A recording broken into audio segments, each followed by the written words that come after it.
Second season, yung girl power, babae na yung nagra-rap, tapos dalawang backup na lalaki. Yun na yung si Sisa.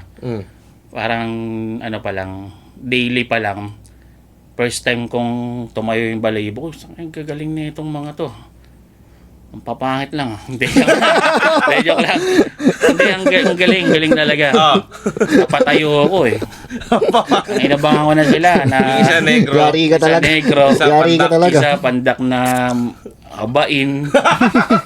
Tapos neneng na olive oil. Magaling. May talent, sabi ko may future to mga to. So yun.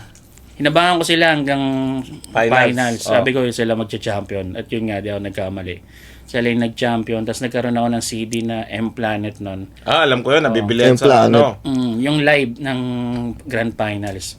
Tapos tuwing pinapatugtog ko yun, kinikilabutan. Nakabili ko ng M-Planet, 2 CD ng M-Planet sa Guadalupe.